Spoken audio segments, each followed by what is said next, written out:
기도하고 말씀 증거하겠습니다. 하나님 감사합니다. 항상 감사합니다. 또 은혜 주시는 것 감사합니다. 은혜의 자리에 앉게 하시니 감사합니다.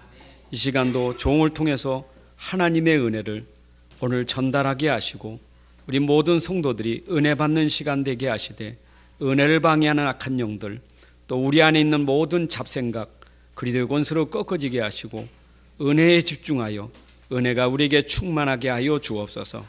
오늘 새 힘을 얻는 시간, 정말 인생을 도전하는 응답의 시간이 되게 하여 주옵소서.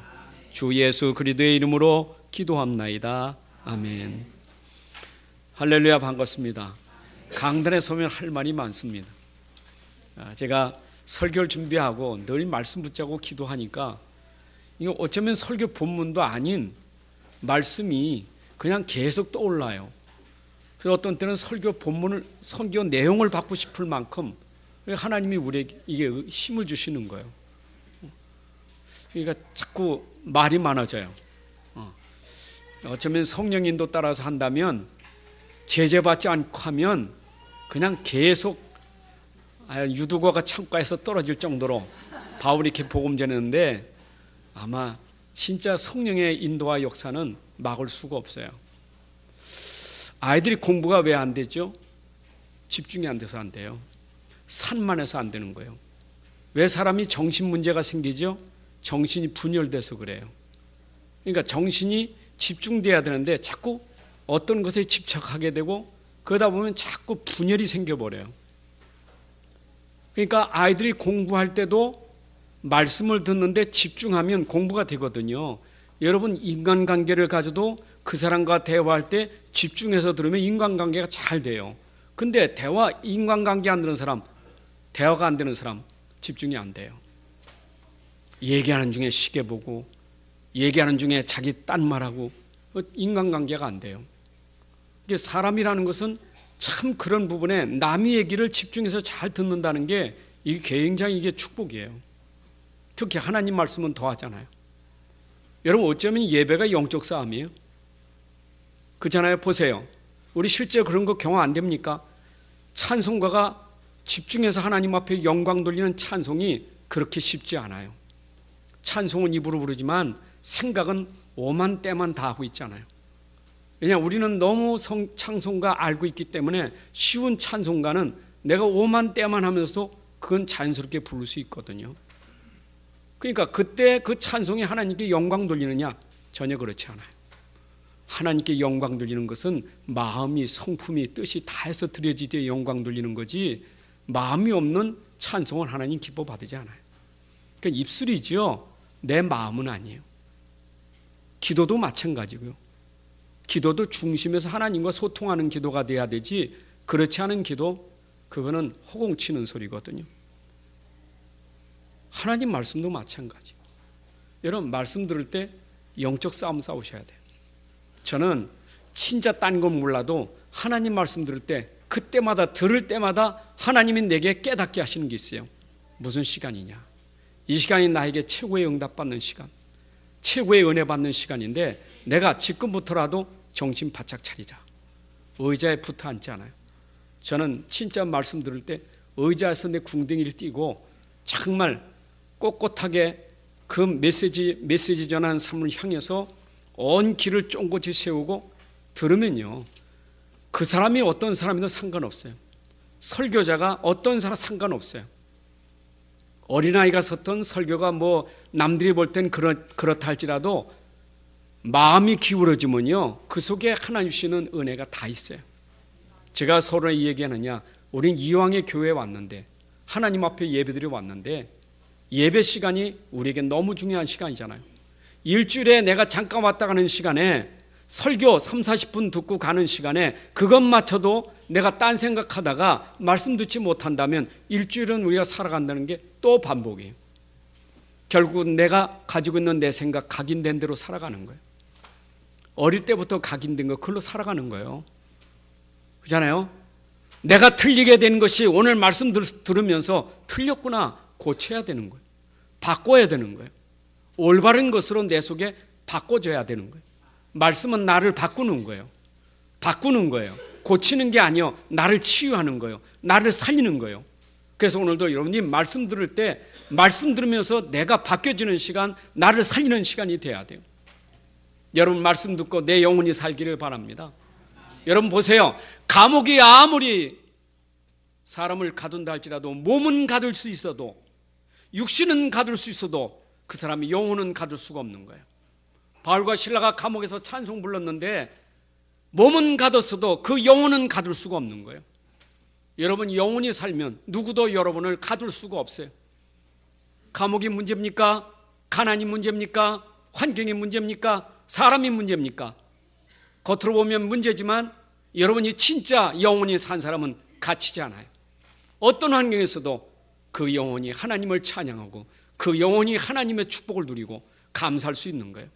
인생의 행복은 여러분 외적인 데 있는 게 아니에요. 물론 외적인 필요한 거지만 외적인 데서 있는 거 아니에요. 외적인 하나님의 시간표가 되면 주시겠지요. 하나님 원하시는 것은 우리의 믿음이고 우리의 마음이고 우리의 중심이에요. 그게 되어져야 진짜 축복 아니겠어요? 아멘입니까? 여러분 오늘 말씀 듣기 전에 한번 인생을 한번 질문해 보십시오. 세상 사람들이 10명 중에 한 사람, 100사람 중에 10사람은 잘 된다고 해요. 학생들도 100명 중에 10사람은 공부가 재밌다고 말해요. 그러나 나머지 한 10%는 너무 공부하기 싫어요.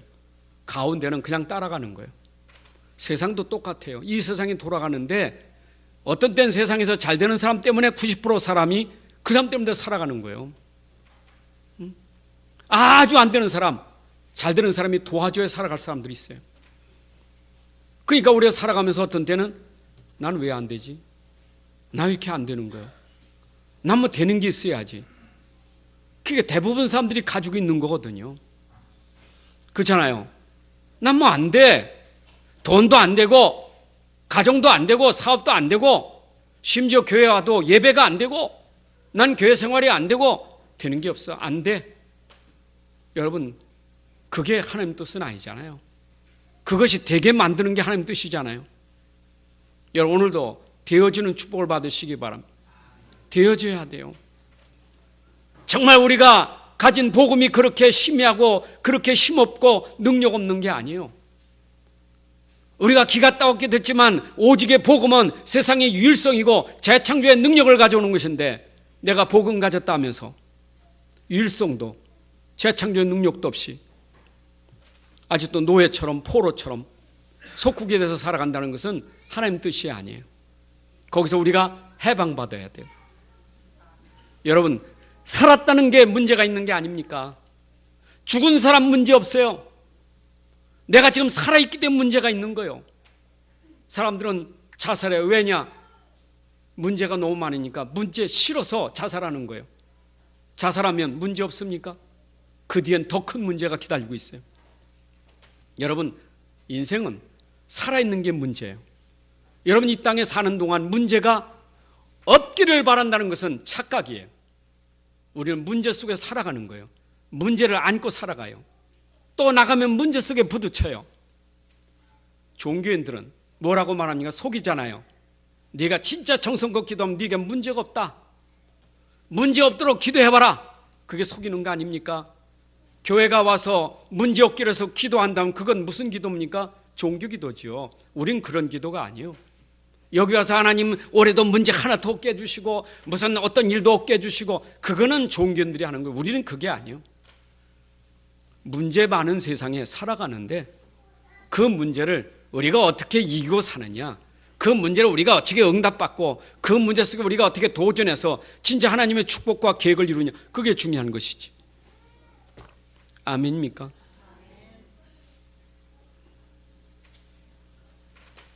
보세요. 우리 살아가는 세상이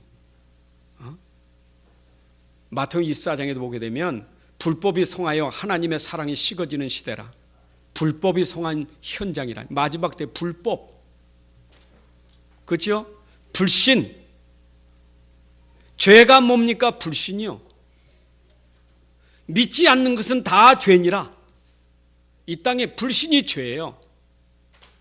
그 당연히 불신 세상에 죄가 가득할 수밖에 없죠. 죄악이 관영한 세상, 노아 시대 죄악이 관영한 세상, 왜 하나님 떠나 불신 세상, 죄악이 관영해요. 죄악이 관영한 세상에 내가 살아간다는 게 쉽겠어요? 불법이 성한 현장에 내가 법을 지킨다는 게 쉽겠어요? 불의가 가득한 세상, 내가 의를 추구한다는 게 쉽겠어요? 오죽하면 예수님 마가산상 보은 설교에서 복 있는 사람은 의에 줄이고 목마른 자라고 했는데 세상에 의에 줄인 사람이 누가 있겠어요? 불의가 가득한 세상에 불의가 당연하지 의에 줄인 사람이 누가 있겠어요? 우리 바뀌어져야 사는 거예요.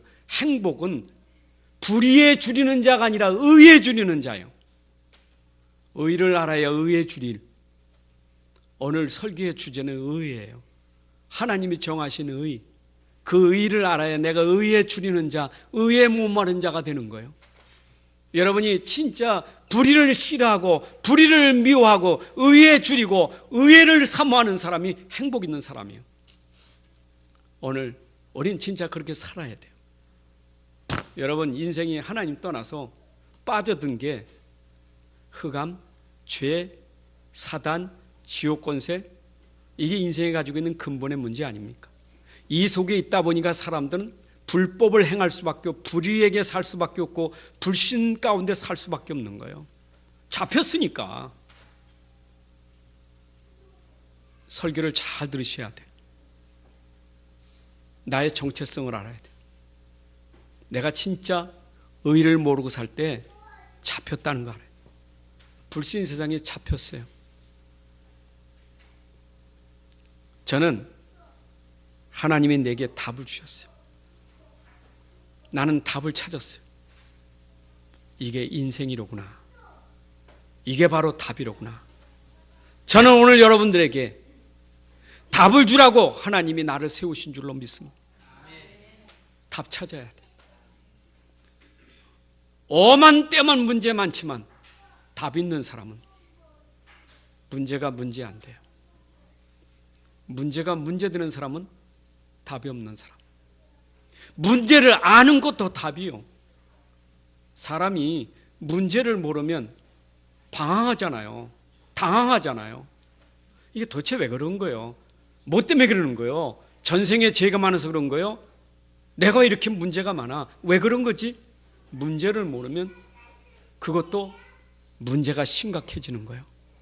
근데 성경은 답을 주기 전에 문제가 뭔지를 가르쳐주고 그 문제에 정확한 답을 말해주는 것이 하나님 말씀인데, 저는 이 말씀을 통해서 문제가 뭐며 답이 뭔지를 찾았기 때문에 나는 이 땅에 살아갈 수 있는 이런 힘을 하나님이 주신 게 너무 감사해요. 그래서 여러분들에게 오늘도 내가 찾은 그 답, 내가 발견한 그 문제, 하나님이 그걸 말하라고 나를 세우신 줄로 믿습니다. 왜냐, 인생이 문제를 제대로 가르쳐줘야 되지. 자꾸 엉뚱한 걸 문제라고 말한다면, 목사님 현실이 돈이 문제 아닙니까? 맞아요. 현실이 질병이 문제 아닙니까? 맞아요. 성경은 그렇게 말하지 않아요. 성경은 그 문제가 곧 어디서 출발됐느냐, 시작했느냐, 그걸 말해주고 있는 게 성경이에요. 여러분 창세기를 알면 시작의 책, 창세기가 시작의 책이 아닙니까? 태초에 하나님이 천지를 창조하셨느냐, 시작의 책이요. 온 땅의 창조의 시작이 하나님으로부터. 인생의 시작이 어디도? 에덴 동산의 아담과 하와로부터. 인생의 문제의 시작이 어디로부터? 창세기 3장 아담과 하와로부터. 창세기는 시작의 책이에요. 창조의 시작, 인간의 시작, 죄의 시작, 이 땅의 모든 사람들이 당하고 있는 고통의 시작, 그 시작, 그것이 근본적으로 가지고 있는 인생의 문제. 여러분, 오늘도 여러분들이 교회에 오셔서 오만 때만 문제 해결할 수 있는 답은 한 가지만 알면 돼요. 근본의 문제 해결하시려고 하나님이 우리를 사랑하사 그리스도를 보내셨는데, 그 근본의 문제 해결하시는 그리스도만 알면 여러분들이 해방 얻게 돼 있어요. 오늘 성경의 내용이 그거예요. 그런데 이걸 모르고 사람들은 자꾸 성경 떠나서, 말씀 떠나서, 하나님 주신 은혜를 떠나서, 하나님 주신 복음을 떠나서, 그리스도를 떠나서 자꾸 다른 거 하니까 문제가 점점 더 어렵게 되는 거예요. 인생의 문제가 뭔지도 모르지. 답답하지. 답답하니까 뭐든지 해야 돼. 내 문제 답답한 거 혹시 부처님이 하실 수 있을까? 공자님이 하실 수 있을까? 혹시 왕이 할 수 있을까? 심지어 모르는 신에게 저 우상 앞에가 절하고 무당한테 찾아가고 점쟁이한테 찾아가서 내 문제가 도대체 무슨 문제고 당신이 나 좀 답 좀 달라고. 인생이 어리석어서 근본을 모르고 자꾸 하다 보니까 심각한 문제가 점점 더 심각해지는 거예요. 그런데 오늘 갈라데 교회가 복음 받아놓고 복음이 희미하게 만들고 복음을 모르게 만들고 말씀을 모르게 만들고 말씀을 놓치게 만들고 말씀 아닌 다른 것에 빠져들어서 고통받고 있는 거예요. 여러분 보세요. 바울이 저 아시아 마게도냐 지역을 다니면서 복음 전했잖아요. 그 복음을 전하면서 세워진 교회 중에 하나가 갈라데 교회. 그러면 그때 바울이 복음 전해서 복음 들은 갈라데 교회가 얼만큼 은혜 받았느냐. 여러분 다음 4장 이후에 우리가 볼 수 있겠지만 그때 처음 복음 들을 때 얼마나 좋았던지 바울의 연약함이 보이지 않아. 연약한 걸 알고도 바울을 내치지 않아. 얼마나 복음 전하는 바울이 소중하고 귀중한지 자기 눈이라도 뺏어줄 만큼 그렇게 귀중한 분이에요. 너무너무 좋아. 나에게 답을 준 저 사도. 저 사도가 오늘 내 인생에 답을 줬으니 얼마나 기쁘고 행복하겠어요. 얼마나 좋겠어요. 약한데도 내치지 않아. 버리지 않아. 아니 눈이라도 뺏어줄 만큼 그렇게 한다니까. 여러분 얼마나 은혜 받았습니까? 이런 너희가 어떻게 어리석은 사람들아. 어찌 다른 복음을 따라가면서 속기 떠나 이상한 것을 들으면서 다른 데로 가니 떠나버리니 참 이상하다. 여러분 갈라데 교회 조용히 들어와서 바울이 전한 복음이 아니다라고 자꾸 속이는 게 있었다 이 말이에요. 거짓 선생들, 유대 종교에서 개종한 유대주의자들, 신자라고 말하지만 아직 유대 종교에 물들어 있는 그 색깔 가지고 복음만 단이 아니다. 다른 것도 있어야 되는 것이다. 의라는 것이 복음만 가지고 의가 되느냐? 아니요. 복음 플러스 다른 것도 해야 의가 되는 것이지. 사도, 그는 예수님과 함께 다닌 사람도 아니고 그는 진정한 사도가 아니요. 자칭 사도지. 사도를 무시하고 그가 한 말을 부인시키고 갈라디 교회 막 흔들렸다니까. 그 흔들리는 교회에 지금 바울이 편지를 쓴 거예요. 내가 전한 복음에 다른 복음을 전하면 저주받는다.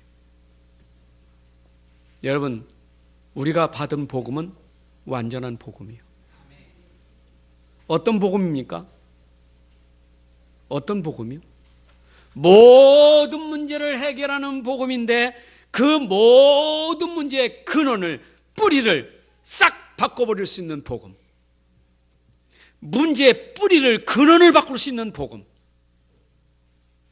여러분 우리는요 고치는 게 아니에요. 의사는 의술로 고치지만 뿌리는 바꿀 수 없어. 치유는 할 수 없어요. 의사가 훌륭한 분인데 아프면 고칠 수 있잖아요. 그러나 근원은 바꿀 수가 없어요. 근원이 고쳐지지 않으면 고쳐도 또 고쳐야 돼. 복음은 우리의 근원부터 완전히 바꾸는 거예요. 여러분 근원이 바르게 각인돼야 돼요. 그것이 우리에게 뿌리 내려야 돼요. 그게 우리에게 체질돼야 돼요. 그게 내가 사는 길이에요. 어리석도다 갈라디아 사람들아, 네가 그리스도께서 십자가에 못 박히신 것 밝히 봤거늘 누가 너희를 꾀더냐. 예수님이 십자가에 죽으신 이후에 지금도 우리가 밝히 보고 있는 그리스도, 구약시대 성도들이 오실 그리스도를 봤다면, 십자가 오셔서 그것 성취하신 것을 봤다면 그걸로 끝난 게 아니라 지금도 여전히 그리스도가 어떤 분인 분을 확실하게 우리에게 밝히 보았거늘, 여러분 죽으시고 부활하신 그리스도가 사도행전에서 우리에게 밝히 보여줬고 이 시대에 우리에게 밝히 보여주었거늘 누가 너희를 꾀더냐.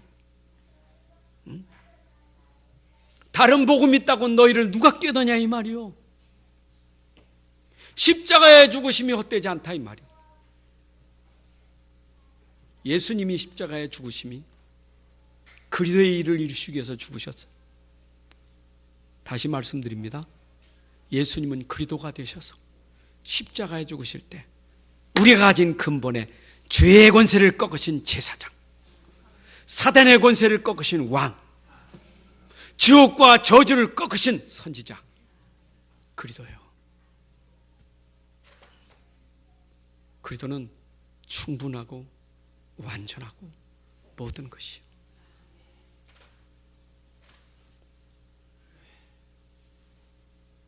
그런 그리스도 말고 또 뭐가 있어요? 누가 내 죄 문제 누가 또 해결해요? 누가 또 내 사단 권세 해결할 수 있겠어요? 그리스도만이 할 수 있는 거예요.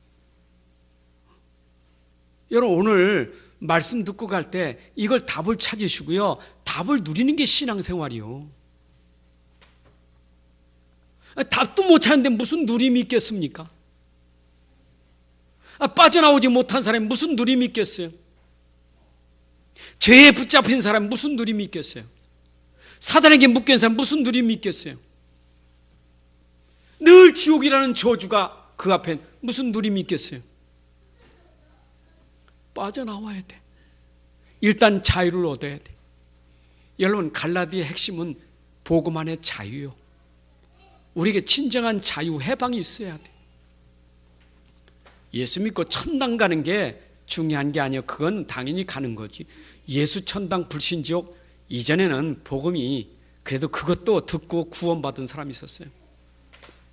그러나 정확하게 말하면 예수 믿고 구원받아야 돼.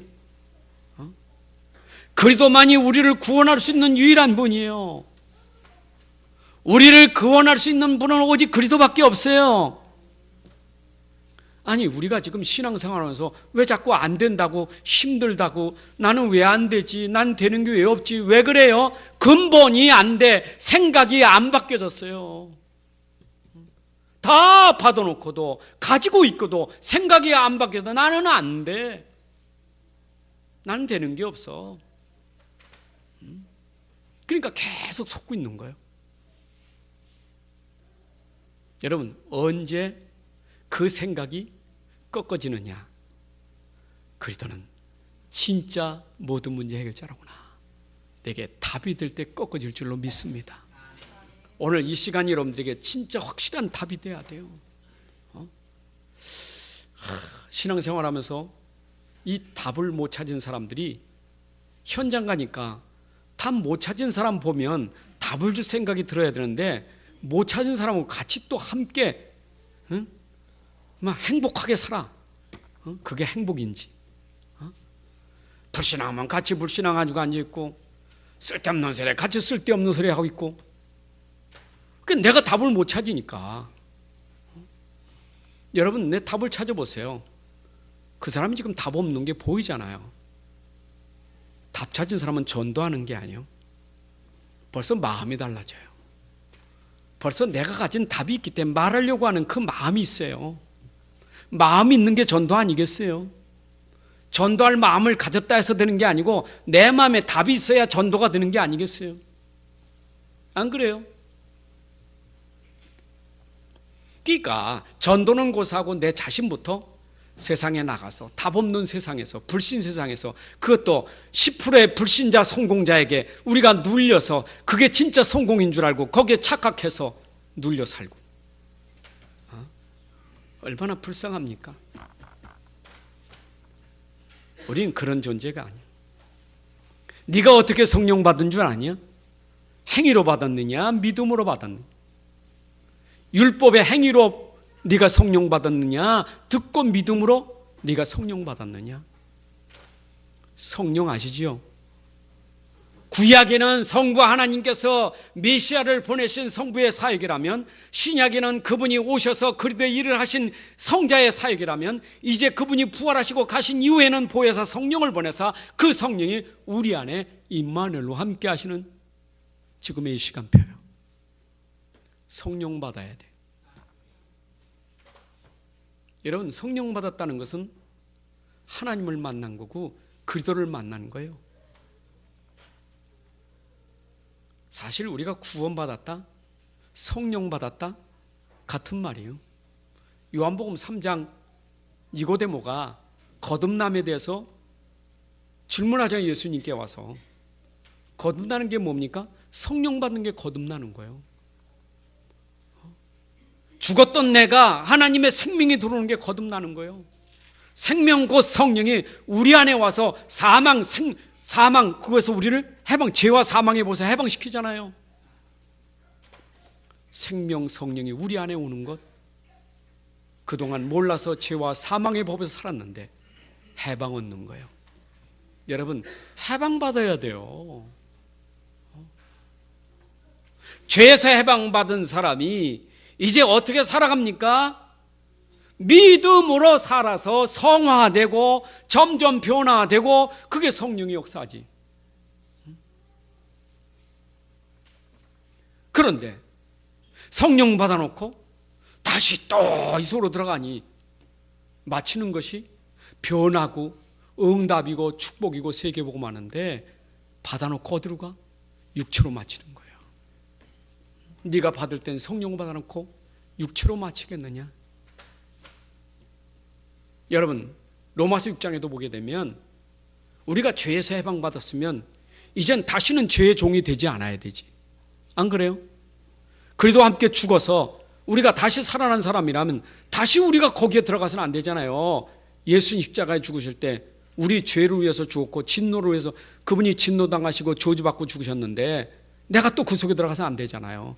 해방받은 사람이 당연히 그 안에서 하나님은 새로운 축복의 응답으로 계속 가는 게 우리의 삶 아닙니까? 근데 갈라디아 교회가 성령을 받아놓고 이상한 소리 듣고, 아니 성령 통해서 지금 새로운 응답과 축복과 역사와 그런 막 이런 일들이 일어나야 되는데 이게 딱 끝나고 다시 뒤로 가는 거예요. 육신으로 돌아가는 거예요. 육신으로. 어떤 사람은 아이고 내가 예수 믿은 게 후회된다고, 응? 괜히 예수 믿은 것 같다고. 그 사람이 성령 받은 사람일까요? 응? 그 사람은요, 내 마음대로 살아야 되는데 내가 예수 믿고 내 마음대로 못 산 게 억울해서 그래. 아, 예수 믿으니까 내 마음대로 못 해봤어. 말씀 들으라지, 믿음 가지라지, 기도하라지, 네가 죽어야 돼, 네가 말씀 따라가야 돼. 그러니 이유는 내가 이렇게 살아, 내 마음대로 살아야지. 여러분, 내 마음대로 살던 우리가 주인이 바뀐 게 그 신앙 아니에요? 그러면 예수님이 우리 안에 오셔가지고 나 꼼짝 못하게 해서 또 묶으려고 오셨습니까? 우리를 저주받게 만들고 실패하게 만들려고 오셨습니까?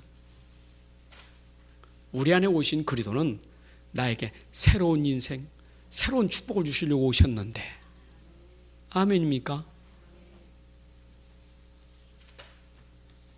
여러분 기억하세요. 성령이 내 안에 오신 것이 구원이라면 그 다음부터는 믿음으로 산다는 말은 내 안에 계신 그분을 주인으로 믿고 주인 따라가는 게 믿음으로 사는 거예요. 그래 살아야 되잖아요. 여러분, 내 안에 성령이 왔다는 것은 신분이 바뀌어진 거예요. 신분이 바뀌었다니까. 내가 성령이 있기 전에는 악한 영이 나를 지배해서 마귀의 자녀로 살다가 예수 믿고 성령이 내 안에 들어오는 순간 그 성령으로 하나님의 아버지라 부르게 되고 하나님의 자녀가 된 거예요. 이전에 내가 믿기 전에는 내 안에 주인이 나요, 사단이요, 세상이요. 그런데 예수 믿고는 나의 주인이 주님 되셨어, 그리스도가. 이제는 따라가는 삶이 다르잖아요. 마귀 따라갑니까? 죄를 따라갑니까? 세상 따라갑니까? 그거는 육체로 맞추는 사람들이지. 요새요, 인생은 육체로 맞추는데 끝이 뭔 줄 압니까? 완전 멸망이에요. 마지막에 완전 멸망이에요. 끝이 멸망, 사망. 어떻게 네가 성령을 받고 마지막에 마침이 그렇게 되겠느냐 이 말이. 속지 마라. 네가 성령 받은 자다. 우리 안에 성령이 계신 분이다. 여러분 안에 성령님이 계심을 믿으시기 바랍니다. 이거는 믿고 내가 듣고 믿어서 성령 받은 거예요. 종교로 율법 행위로 된 게 아니고 애써서 된 게 아니고 믿고 그렇게 된 거예요. 그러니까 지금 갈라디 교회 와가지고 유대주의자들이 자꾸 속인 게 뭐냐? 야, 그래도 할 일을 받아야 되지. 행위가 있어야 구원되는 거, 의가 되는 것이지. 할 일도 안 받고 어떻게 의가 되느냐? 어떻게 의롭게 될 수 있겠느냐? 어떻게 죄인이 의인 될 수 있겠느냐? 할 일을 받아야지. 그 말은 세례를 받아야 되지. 물세례 받아야 되지. 여러분, 물세례 받아야 내가 구원이 되고 물세례 받아야 내가 의가 되고, 맞아요? 물세례 받아야 성령이 오는 겁니까? 아이, 또 교회 다니는 사람들이 난 세례 받았어. 세례가 의가 되는 게 아니요. 나는 그래도 직분을 가졌어. 그게 의가 되는 게 아니요. 나는 모태신앙이요. 그게 의가 되는 게 아니요. 그래요?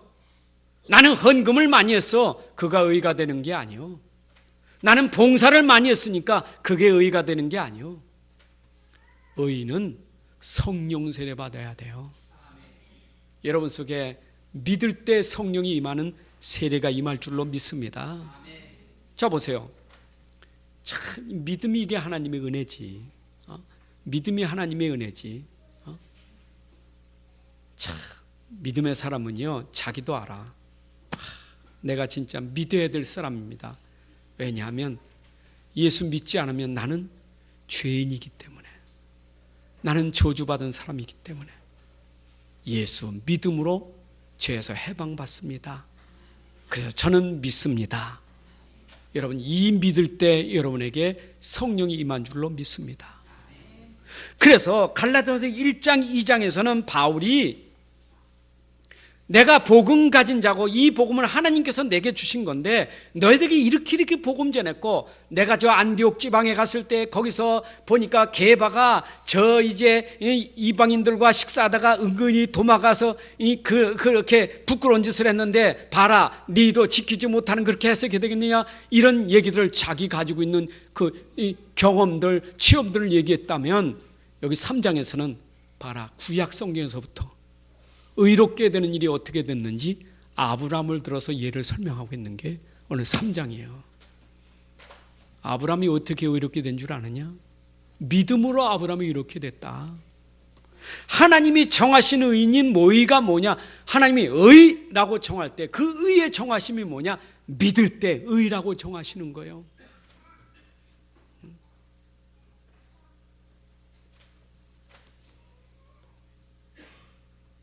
여러분들이 불의에서 빠져나오는 길이 믿을 때 바로 해결될 줄로 믿습니다.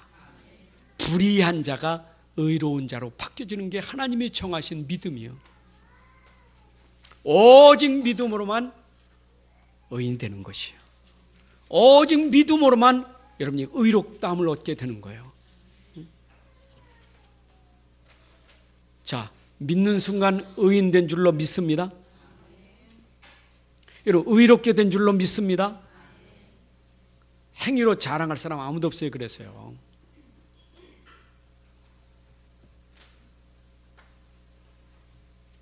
그래서 아브라함이 모든 믿는 자의 조상이 된 아브라함이 믿음으로 조상됐으니 믿음 가진 자는 다 아브라함의 자손이라.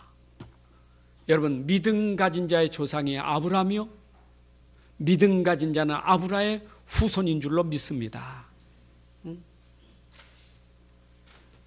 아브라함이 오실 메시아를 믿음으로 의롭다함을 얻었는데 요한복음 8장 56절에 예수님께서 아브라함의 믿음을 설명했잖아요.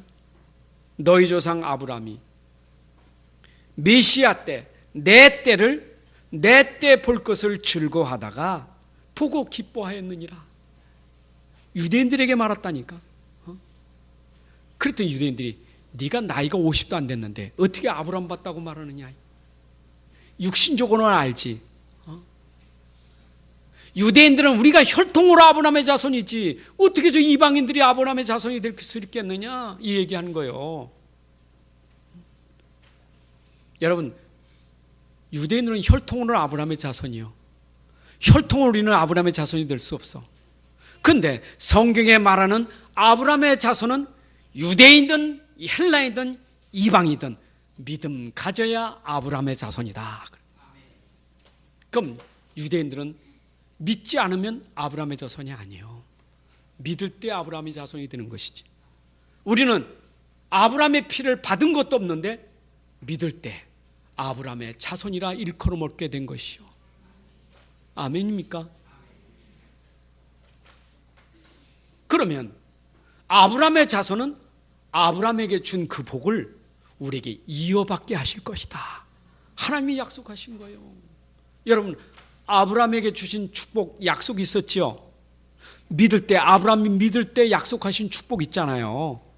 그게 바로 아브라함이 할례 받기 전에 무할례자였을 때 아니 갈대아 우르에서 빠져나올 때 할례 받고 빠져나왔습니까? 할례 받기 전에 아브라함 믿음으로 의롭다함을 얻고 그때 하나님이 약속한 축복을 누리게 됐다 이 말이요. 우리가 무할례자, 우리는 할례 받은 백성이 아니고 유대인도 아닌데 믿음으로 아브라함에게 약속한 그 복이 우리에게 임할 것이다. 자, 그럼 보세요. 창세기 12장 1절부터 3절에 아브라함에게 준 복이 어떤 복입니까? 너는 복의 근원이 될지라. 여러분 복의 근원은 그 안에 그리스도가 들어갈 때 바로 그리스도가 복의 근원이 될 줄로 믿습니다. 아브라함이 훌륭해서 근원이 아니라 그 안에 그리스도가 있음으로 근원이 되는 거예요. 여러분이 훌륭해서 못 받는 게 아니고 우리 안에 근원이 되시는 그 복이 우리 안에 있다 이 말이요.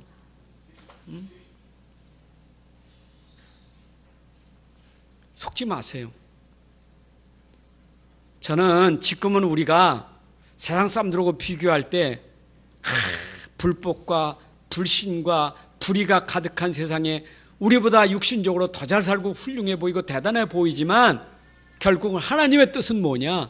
무엇이 진짜 복인지를 설명할 거예요. 잠깐만 보지 마세요. 여러분 잠깐만 보지 마세요. 여러분 시대만 보지 마세요. 여러분의 시대와 후대를 두고 진짜 보세요. 아브라함이 그 증거되지 않았습니까? 아브라함, 이삭, 야곱, 요셉까지 4대까지 보십시오. 그 근원이 복이 어떻게 갔는지. 아브라함은 한 시대 대표적인 축복받은 사람이요. 너로 말미암아.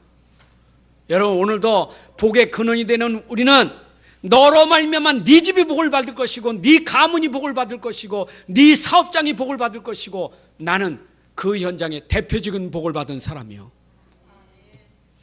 요셉이 복을 인하여 보디발의 집이 복이 있었던 것처럼 여러분 내가 진짜 복의 근원이라면 나 한 사람 때문에 우리 집이 복이 될 줄로 믿습니다. 내가 오늘 아침에도 우리 집사람하고 얘기하다가 어떤 분이 우리 집사람한테 그러대. 사모님은 참 복을 많이 받으셨다고. 복 받은 사모님 같다고. 그래서 내가 맞아요. 당신이 저주받은 우리 집에 와가지고 당신 때문에 우리 집이 복 받았어. 당신 우리 집의 복의 근원이요. 내가 그랬다니까. 나는 안 믿고 살았는데 나는 막 심했어. 그런데 그래도 모태 때보다 가지고 있던 그 신앙이 우리 집에 와서 복받은 부인이 왔다니까. 씨도 잘 가면 복이요. 여러분들, 여러분이 가문의 복이 될 줄로 믿습니다. 진짜요. 그런데 말이에요, 우리 청년들 그 모르면 복의 근원을 데려와야 되지. 안 그래요? 망할 사람 들여다놓으면요, 있는 것도 망해. 안 그래요? 돈도 주면요, 망할 사람이 있고 되는 사람이 있다니까. 그러니까 복의 근원을 아셔야 돼. 대표적인 축복, 그 시대 아브라함 시대의 대표적인 축복. 이 복은 하나님이 주시기 때문에 누구도 막을 수 없는 복, 불강력적인 복, 후대에게 전달되는 기념비적인 축복. 누가 받았어요? 아브라함의 후손, 우리가 이어받은 복이라 그 말이에요. 진짜 믿으십니까? 자, 우리 설교 중이지만 한번 얘기는 하고 합시다. 옆에 있는 사람한테. 당신은 복 있는 사람입니다. 아니 근데 왜 이렇게 좀 말하는 게 약간 그래요? 진짜 그 중심을 가지고 얘기해야지. 다시 한번. 당신은 복 있는 사람입니다. 에이, 당신 꼴을 보니까 복 있는 사람 같지 않은데? 꼴로 되는 게 아니고 여러분 안에 복음 때문에 되는 거예요. 의인은 무엇으로 살리라? 믿음으로 말미암아 살리라. 믿음에서 구원받았다면 믿음으로 사는 거예요. 율법의 행위로 저주에서 빠져나왔다면 이제는 율법의 행위 저주에서 믿음으로 빠져나왔다면 이제는 믿음 가지고 저주를 꺾고 율법으로 정죄받는 것을 꺾어버리고 심판을 이기고 이제는 믿음으로 승리해야 되지 않겠어요? 여보세요. 성경에도 얘기했지만 율법으로 사는 사람은 늘 평생 율법으로 살아야 돼. 율법을 행하여 살아야 돼. 왜냐? 율법을 지켜야 온전하니까. 여러분, 율법으로 온전해지려고 하는 사람 계속 율법으로 살아야 돼. 그런데 평생 가도 온전해집니까? 안 돼. 마지막에는 저주 아래 있는 자라. 율법 아래 있는 자는 저주 아래 있는 자라. 아무리 그렇게 올바르게 바르게 살려고 해도 남이 볼 때는 사람 괜찮네 하지만은 결국은 못 빠져나오면 그것이 나중에 저주 아래 있는 자라. 여러분, 그래서 예수님 십자가에 죽으심은 우리의 모든 저주를 담당하시고 죽으신 거예요.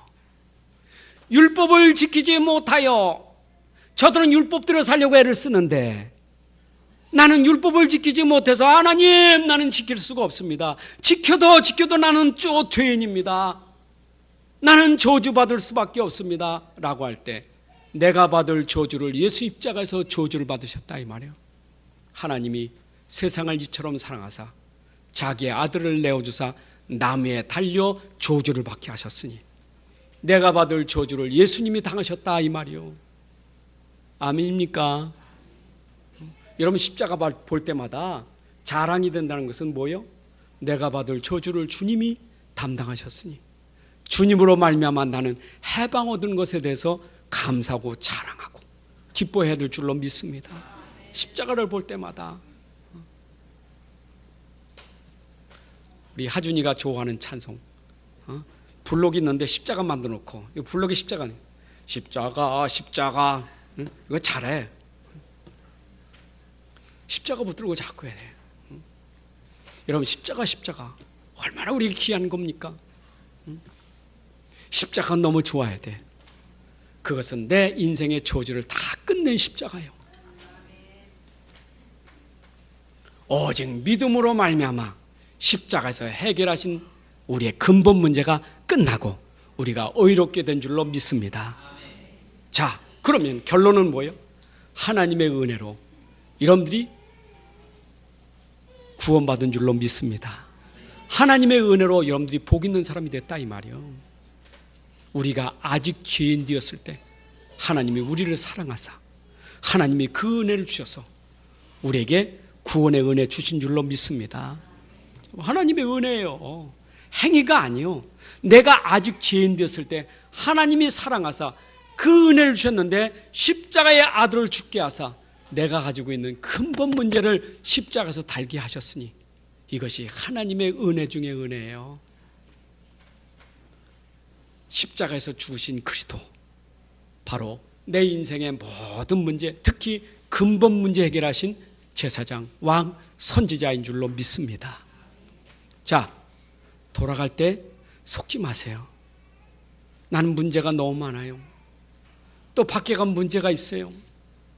지금도 당장 문제가 있고 나간 문제가 많아요. 가족 문제, 자식 문제, 경제 문제, 속지 마세요. 그것 때문에 예수님이 십자가에서 죽으실 때 그 근본의 뿌리를 주님이 해결하셨으니 오늘 믿으시기 바랍니다. 오직 믿음. 저는 자유함을 누린 것이 지금 문제 때문에 자유함을 누린 게 아니라 문제가 있어도 괜찮아. 왜냐? 근본 문제 해결했기 때문에. 이게 내게 자유였어요. 이게 행복이었어요. 야, 나는 문제도 많은 사람이고 평생 문제가 늘 있는 사람인데 예수님 십자가에 죽으실 때 내 근본 문제를 해결해 주셨으니 나는 이제 죄에서 해방받았고 사단의 권세에서 해방받았고 지옥 권세에서 해방받아 이 자유, 이 해방을 주셨으니 얼마나 감사한지. 구원의 감사, 구원받은 감사. 그 다음에는 내게 함께 하시는 그분이 능력이 있기 때문에 문제가 있으면 문제가 아니고 응답으로 도전하는 거예요. 축복으로 도전하는 거예요. 피할 필요 없어요. 여러분 혹시 가정에 어려움이 있습니까? 피하는 사람이 있고 방관하는 사람이 있어요. 어려우니까 피해. 당신이 해결해. 당신이 해결해. 난 못해. 피하는 사람. 교회에 어려움 올 때 난 못해. 당신들이 해결해. 피하는 사람. 직장에 문제 올 때 난 못해. 당신들이 해결해. 피하는 사람. 또 어떤 사람 방관하는 사람. 누가 하겠지 뭐. 내가 안 해도 누가 하겠지. 방관하는 사람.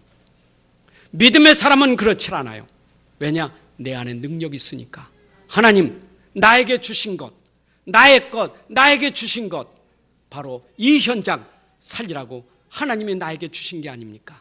하나님 이 문제 해결하는 주역이 되게 하여 주옵소서. 내 가정의 문제 해결하는 주역이 되게 하시고 교회의 문제, 바로 하나님이 내게 주신 것 가지고 이 문제 해결하는 그런 주역이 되게 해 주옵소서. 나는 가는 곳마다 믿음 가진 사람으로 현장의 문제 해결하고 하나님 나라 이루고 현장에 하나님의 복음이 전파되는 이 일에 쓰임받는 주역이 되게 하여 주옵소서. 피하는 사람 되지 말고 방관하는 사람 되지 말고 문제를 해결하는 사람, 문제를 축복으로 응답으로 바꾸는 사람, 이런 사람 되시기를 주님의 이름으로 축복합니다. 하나님 아버지 감사합니다. 하나님이 정하신 의, 오직 그리스도를 믿음으로 말미암아 우리가 의롭다함을 얻게 되고 아브라함의 자손이 되고 의인된 것 감사합니다. 이제 내 안에 그리스도가 오심으로 말미암아 이제는 불법에서 불의에서 불신에서 우리를 구원하사 이제 하나님의 자녀로 이제 이 능력 안에서 살게 해주시니 감사합니다. 이제 우리가 가는 현장에 문제가 많지만 내 안에 계신 그 능력이, 의의 능력이, 복음의 능력이 우리 현장을 변화시키고 살리는 주역으로 저희들이 쓰임받게 하여 주옵소서. 그래서 우리 모두가 다 이 땅에서 이제는 현장 살리는 전도자로, 현장을 살리는 주역으로 다 쓰임받게 하여 주옵소서. 주 예수 그리스도의 이름으로 기도합나이다. 아멘.